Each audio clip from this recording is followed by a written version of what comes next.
बिहार के तर्ज पर पूरे देश में एसआईआर लागू करने की तैयारी चुनाव आयोग ने शुरू कर दी है।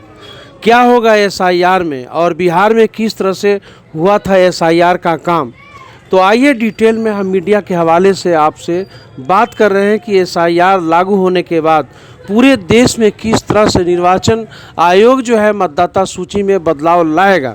तो 30 सितंबर तक एसआईआर लागू करने के तैयारी में जुटा है चुनाव आयोग। पूरे राज्यों के निर्वाचन आयोग को दी जा रही है जानकारी। राज्य के मुख्य निर्वाचन अधिकारियों चीफ इलेक्टोरल ऑफिसर्स के एक सम्मेलन में आयोग के शीर्ष अधिकारियों ने अगले 10 से 15 दिनों में विशेष गहन पुनरीक्षण स्पेशल इंटेंसिव रिवीजन के लिए तैयार रहने को कहा है। हालांकि अधिक स्पष्टता के लिए 30 सितंबर की समय सीमा तय की गई है।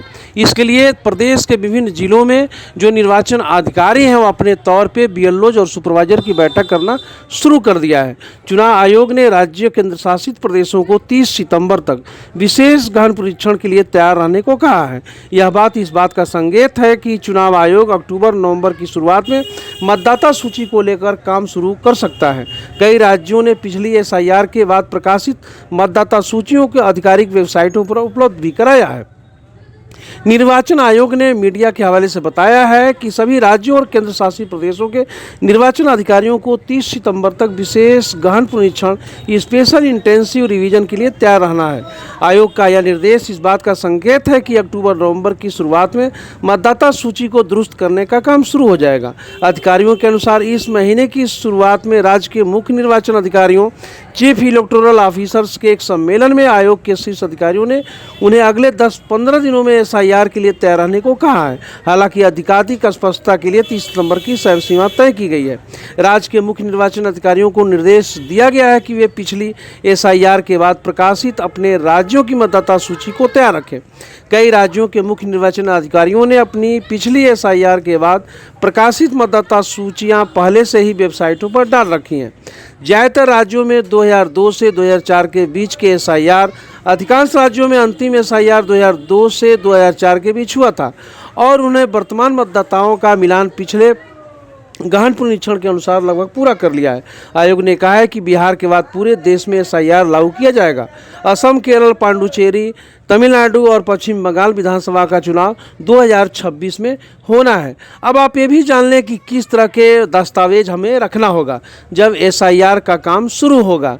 तो पहले तो आपको किसी भी केंद्र सरकार, राज्य सरकार, पीएसयू के नियमित कर्मचारी, पेंशनभोगी को जारी किया गया कोई भी पहचान पत्र या पेंशन भुगतान का आदेश आप दिखा सकते हैं। वहीं एक साथ 1987 के से पहले भारत में सरकार, राज्य की स्थानीय प्राधिकरण, बैंक, डाकघर, एलआईसी, पीएसयू द्वारा जारी किया गया कोई भी पहचान पत्र, प्रमाण पत्र आप दस्तावेज के रूप में पेश कर सकते हैं।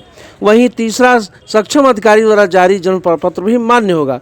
पासपोर्ट भी आप दिखा सकते हैं। मान्यता प्राप्त बोर्ड, विश्वविद्यालयों द्वारा जारी किए गए मैट्रिकुलेशन या शैक्षणिक प्रमाण पत्र भी आप दिखा सकते हैं। सक्षम राज्य अधिकारी द्वारा जारी अस्थायी निवास प्रमाण पत्र भी पेश कर सकते हैं। वहीं जो अन्य प्रमाण पत्र आपके पास हो तो उसे भी दिखा सकते हैं। वहीं ओबीसी, एससी, एसटी या समाज सक्षम प्राधिकारी द्वारा जारी कोई भी जाति प्रमाण पत्र आप दिखा सकते हैं। नागरिकों का राष्ट्रीय रजिस्टर, एनआरसी जहां भी मौजूद हो उसे प्रस्तुत किया जा सकता है। राज्य या स्थानीय प्राधिकारी द्वारा तैयार किया गया परिवार का रजिस्टर भी मान्य होगा और सरकार द्वारा कोई भूमि या मकान का आवेदन प्रमाण पत्र भी आप दिखा सकते हैं। वहीं इस पर विचार किया जा रहा है कि 12वें दस्तावेज के रूप में जो है आधार कार्ड को भी शामिल किया जा सकता है, जिसको लेकर के निर्वाचन आयोग और कोर्ट के बीच बातचीत चल रही है। तो इस तरह आने वाले दिनों में जो एसआईआर होगा उसको लेकर आप तैयार रहें ताकि मतदाता सूची में आपका नाम छूटने न पाए। नमस्कार।